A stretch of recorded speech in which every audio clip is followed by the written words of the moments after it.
യജ്ഞവാരാഹമതുലം രൂപം യാ ബിഭ്രതോ ഹരേ ശക്തിസാപ്യായയോ തത്ര വാരാഹിം ബിഭ്രതീതനും.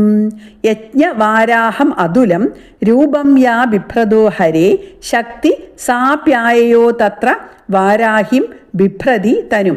അതുലം തുല്യതയില്ലാത്ത യജ്ഞവാരാഹം രൂപം, യജ്ഞവാരാഹത്തെ സംബന്ധിക്കുന്ന രൂപം, ബിഭ്രത വഹിക്കുന്ന ഹരേ ഹരിയുടെ യാ ശക്തി ഏതൊരു ശക്തിയാണോ സാബി ആ ശക്തിയും വാരാഹിം തനും പെൺപന്നിയുടെ ശരീരം ബിഭ്രതി വഹിക്കുന്നവളായിട്ട് ആയോ വന്നു.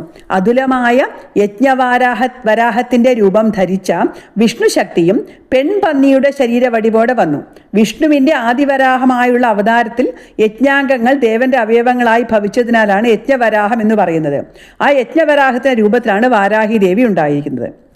നാരസിംഹീ നൃസിംഹസ്യാം ബിഭ്രതി സദൃശം വപു പ്രാപ്ത തത്ര സടാക്ഷേപ ക്ഷിപ്ര നക്ഷത്ര സംഹതി.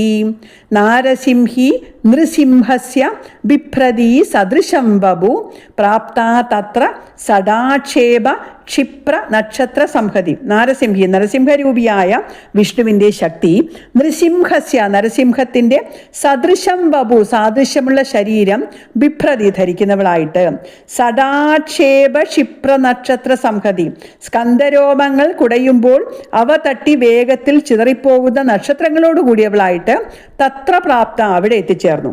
നരസിംഹരൂപിണിയായ ശക്തി നരസിംഹ സദൃശമായ ശരീരത്തോടെ അവിടെ എത്തി. ആ ദേവിയുടെ കുഞ്ചിരോമങ്ങൾ കുടയുമ്പോൾ അവ തട്ടിയ നക്ഷത്രങ്ങൾ പല വഴിക്ക് ചിതറുന്നുണ്ടായിരുന്നു.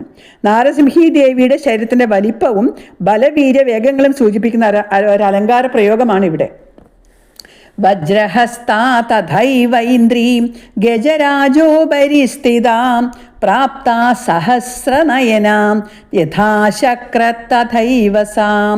വജ്രഹസ്ത തഥൈവൈന്ദ്രി ഗജരാജോപരി സ്ഥിത പ്രാപ്ത സഹസ്രനയന യഥാശക്ര തഥൈവ സാം. തഥാ ഏവ അപ്രകാരം തന്നെ ശക്ര യഥാ ശക്ര അല്ലെങ്കിൽ ഇന്ദ്രൻ എങ്ങനെയോ തഥാ ഏവ അങ്ങനെ തന്നെ വജ്രഹസ്ത വജ്രായുധം കയ്യിലുള്ളവളായിട്ട്, സഹസ്രനയന 1000 കണ്ണുകളുള്ളവളായിട്ട്, സാ ഐന്ദ്രി ആ ഐന്ദ്രി ദേവി ഗജരാജോപരിസ്ഥ ഗജരാജനായ ഐരാവതത്തിന്റെ പുറത്തിരിക്കുന്നവളായിട്ട് പ്രാപ്ത എത്തിച്ചേർന്നു.